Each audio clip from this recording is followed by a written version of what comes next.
family, my neighbors and my friends, standing firm together against oppression, holding hands. It doesn't matter where you're from, or if you're young, old, woman or man, we're here for the same reason. We want to take back our land. Oh God, thank you for giving us the strength to hold on. And now we're here together, calling you for freedom, freedom. We know you can hear our call. Oh, oh, we're calling for freedom, fighting for freedoms to be free. Now when we've taken our first step towards a life of complete freedom, we can see our dream getting closer and closer. We're almost there. Oh God, thank you for giving us the strength to hold on. And now we're here together, calling you for freedom, freedom. We know you can hear our call. Oh, oh, we're calling for freedom, fighting for freedom. We know you won't let us fall. Oh, oh, I can feel the pride in the air, and it makes me strong to see everyone standing together, holding hands in unity, shouting out loud, demanding their right for freedom. Qu'est-ce que ça représente pour toi une pin-up finalement? La pin-up, c'est quoi pour toi? C'est une fille tout à fait commune. Avant tout, c'est vraiment une amie. C'est pas un fantasme, c'est une amie. Elle doit tout de suite déclencher une petite amitié pour celui qui la regarde. D'ailleurs, les tableaux n'existent pas sans les personnes qui les regardent. Et elles sont toujours fixes, elles regardent, C'est toute la peinture à l'huile, hein. toutes, ouais. Alors, on est dans ton atelier justement. Quels sont les pin-up que tu préfères? Je sais pas, par exemple, si on s'arrête sur ce tableau, qu'est-ce que tu peux me dire?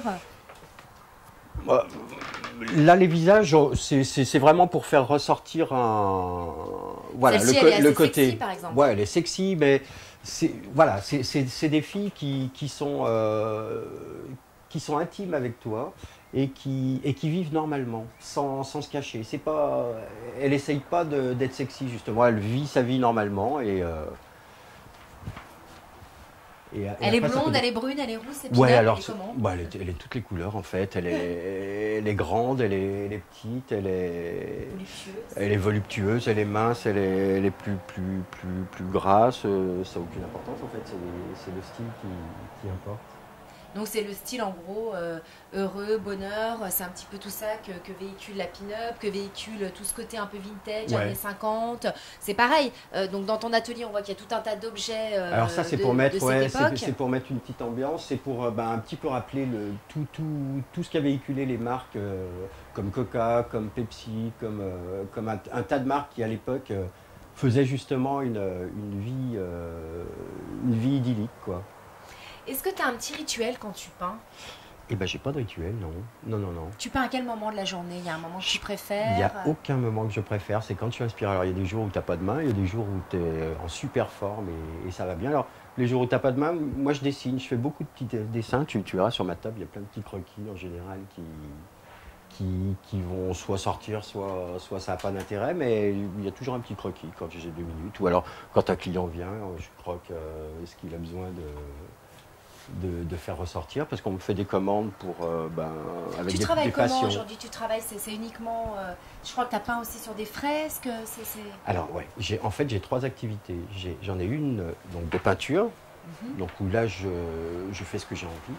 J'ai la peinture de fresque qui est là vraiment en corrélation avec l'habitat, avec les gens aussi, ce qu'ils ont envie de faire passer. Donc c'est tout autre chose que des pin-up. Je reste quand même dans un esprit 50 et et utopique, rigolo, mais voilà, c'est mon style, donc les gens viennent pour ça. Et puis j'ai une troisième activité qui est la décoration, c'est-à-dire que je repeins des vieux objets, comme les frigos des années 60, 50, des pompes à essence de ces années-là, des objets qui véhiculent aussi du bonheur. On imagine une belle voiture se garer à côté d'une pompe, une petite famille qui prépare Noël avec le frigo. Voilà, enfin, il faut que ce soit qu'on imagine plein de petites scènes avec ces objets en fait. Et donc là, pour venir, quels sont tes projets? Est-ce que tu as des projets futurs? Oui, je vais sortir un petit peu d'édition. J'ai beaucoup de projets par contre d'expo parce que les galeries commencent à s'intéresser à moi, donc c'est sympa. Et puis voilà, donc je vais faire mon petit bonhomme de chemin. C'est surtout en expo qu'on rencontre des gens. Donc, c'est Tu l'histoire exposes qui va nous à dire. Lyon essentiellement? Non, non, non, non, non, non. Non, non, j'expose dans toute la France, en Belgique, enfin j'essaie d'aller un petit peu plus loin que Lyon. Ta prochaine exposition?